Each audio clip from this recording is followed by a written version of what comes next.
آغاز یک هفته دیگر رو به همه شما بینندگان عزیز شد باش میگویم امروز 20 اپریل و ساعت به وقت پراگ هفته است. حالا فرصت است که من برایتان اخبار تاجیکستان و جهان رو معرفی میکنم. برای آنکه روزتان رو با رادیو زودی شروع نماید نداریم و توجه کنید به خبرها. هفته ناگهانی یکی از کارمندان جوان دوستانی شهر دوشنبه که هفته پیش بیماری داشت و بستری شد خویشاوندان و دوستان او را حیرت زده کرده است. جلالدین پیروف سردار شعبه نظارت میلیسا در دوستانی شهر دوشنبه صبح 19 اپریل فوت دیده است. جلالدین پیروف روز 13 اپریل در شفاخانه بیماری های استراحتی شهر دوشنبه با دیاگنوز یا تشخیص التهاب شوش و یا پنیومونیا بستری شد و 3 روز بعدش با وزنی شدنش به بیمارستان استقلال گذرانده شد. در این بین وضع برخی از همپالاتاهای او نیز بدتر گشته. همسر یکی از بیماران به رادیو زودی گفت شوهرش را که با جلالدین پیروف در یک پالات طبابت میگرفت با سبب نفس‌تنگی و سلفه سخت نیز به استقلال برده. یک طبیب این بیمارستان میگوید همه همپالاتاهای جلالدین پیروف کرانتین شدند. پزشکان به پیوندان خانواده گفتند که برای احتیاط از خانه بیرون نشوند و به مراسم حفل نیز آدم زیاد دعوت نکنند. این خانواده به کرانتین خانگی فرا گرفته شده است. مقامات رسمی درباره این واقعه هنوز خبری نشر نکردند. در همین حال مقامات تندرستی دولت سوق میگویند که آذرخش شاعر تاجیک را با علامت‌های بیماری راههای نفس بستری کردند و به همسرش فرزانه ادیبه معروف اجازه دادند که امروز در شفاخانه بماند. آذرخش و فرزانه را به گفته نزدیکان و همسایگانش روز چهارشنبه 15 اپریل به شفاخانه جماعت حیدر عثمانی نویه باباجان غفورов برای معاینه و معالجه بردند. معروف حاجیبویف گفت احوال هر دو خوب است و همین طور برای معالجه خواب رفتند. عین زمان مقامات رسمی تاجیکستان میگویند هر نفری را که با علامت‌های بیماری‌های جدی راه‌های نفس بستری میکنند اهل خانواده و یا آنهایی را که با او تماس داشتند برای احتیاط به معاینه دائمی و یا کرانتین 14 روزه میبرند. در همین حال مقامات تاجیک میگویند که در کشور یگان مورد سرایت کووید 19 نیست، هرچند مرگ چند نفر از بیماری التهاب شوش در چند وقت اخیر شبهه و گمانها درباره بیانیه‌های مقامات رسمی را افزوده است. سر و صدا و اظهار شبهه و گمان در شبکه‌های اجتماعی به حدی رسید که وزارت تندرستی روز 17 اپریل در جلسه استاد مبارزه با کرونا ویروس نو فوت و گرفتاری با بیماری التهاب شوش را بررسی کرد. در بیانیه وزارت است که تنها دولت سوق در 3 ماه امسال 15 نفر از التهاب شوش فوتیدند. در بیانیه دیگری وزارت از روز 18 اپریل آمده است که گالینا پرفیلیوا رهبر دفتر سازمان جهانی تندرستی در تاجیکستان در یک سمینار در دوشنبه با حضور خبرنگاران گفته است که در کشور یگان مورد سرایت بیماری کووید 19 ثبت نشده است. در این بیانیه آمده است که تا 16 اپریل سال روان در آزمایشگاه 2317 تشخیص انجام داده شده است که 440 تای آن تکراری میباشند. به قول وزارت در چند وقت اخیر تشخیص آنهایی که به التهاب شوش گرفتار شده فوتیدند نشان داده است که سبب مرگ آنها همین بیماری و نه کووید 19 میباشد. زیر فشار اقتصادی و اجتماعی بعضی کشورهای اروپایی تصمیم گرفتند که کرانتین را سبکتر کنند.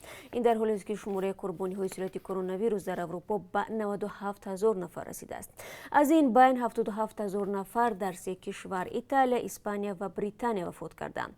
حکومت ایتالیا می‌خواهد بعضی فروشگاه‌های خرد را در پایتخت شهر ریم باز کند.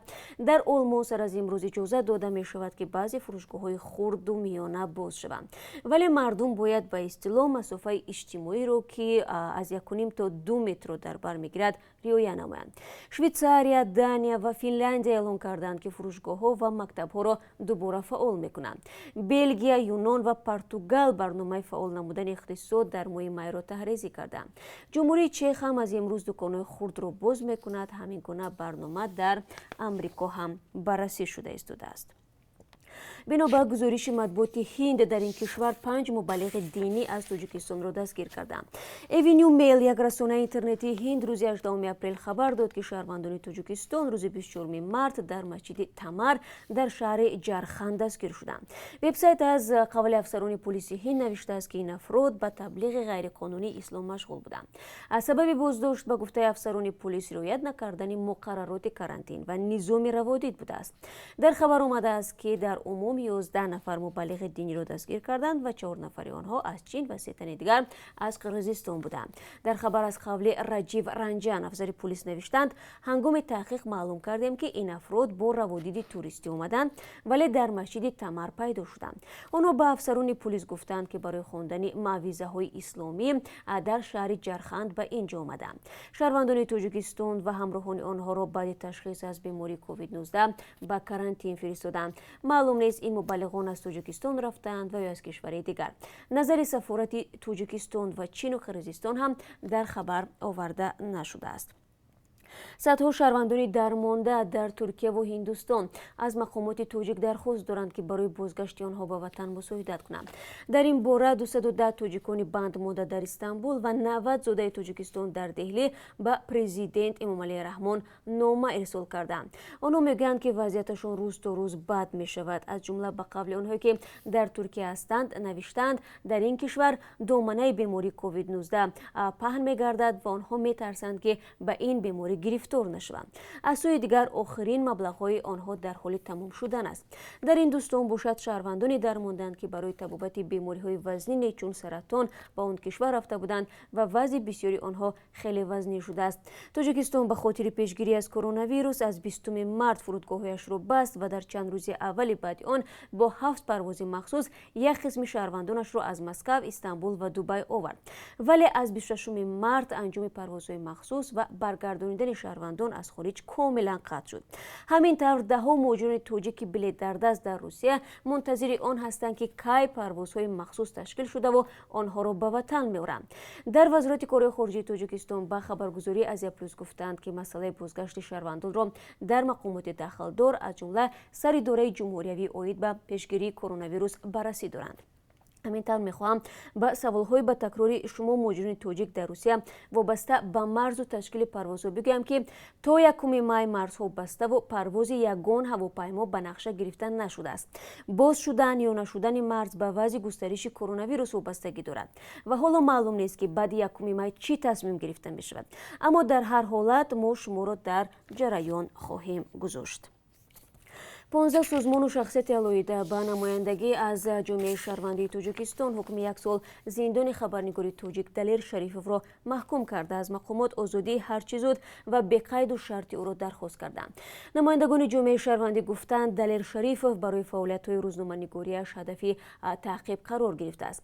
ژورنالیست 32 ساله اکثرا در مقاله‌هایش مسائل حقوق بشر و آزادی‌های دینی را بازتاب می‌داد و سیاست دولت را در این زمینه تنقید می‌کرد. دادگاه نهایی منصوری پایتخت 16 اپریل شریفوف را با گناه برانگیختن کینه و عداوت ملی و مذهبی 1 سال از آزادی محروم کرد. خبرنگار تاجیک آخرین ماه ینور دستگیر شده بود. در نواری که روز 17 اپریل توسط صحیفه‌های نزدیک به مقامات تاجیکستان در شبکه‌های اجتماعی پخش شد، دلیر شریفوف میگوید تنها هنگام تهیه کتاب محمد و تروریسم در آوردن اقتباس خطا کرده است. معلوم نیست این نوار تحت چه شرایطی و با حضور کیها ثبت شده است. مقامات میگویند در کتاب محمد و تروریسم از رهبران جنبش برادران مسلمان اقتباس آورده شده است که پهن و نشر آثارشان در حدود کشور ممنوع است. شاهدان هم میگویند دادرس اساساً از آنها درباره این کتاب و رفتار دلیر شریفوف پرسیده است. وکیل مدافع عبدالرحمان شریفوف روز پنجشنبه پس از اعلان حکم گفت دلیر شریفوف فعلا قصد شکایت کردن را ندارد، هرچند گناه برانگیختن کینه و عداوت ملی و مذهبی را نمیپذیرد. و بینندگان عزیز، چون همیشه در آخری صحبت من برای شما درباره قرب اسعار خارجی برای امروز معلومات میدم که از طرف بانک ملی این طور معین شده است. 1 دلار 10 سومانی و 24 درهم است. 1 یورو کمی بیش از 11 سومانی قیمت دارد. امروز قرب 1000 روبل روسی 137 سومانی و 20 درهم مقرر شده است. با سپاس از یک شما بینندگان عزیز برای همراهی. من شما را با خبرهای تازه و گزارش‌های روز در دوام روز باز منتظر خواهم بود. روزی با برار و استراحتی با فراغت داشته باشید.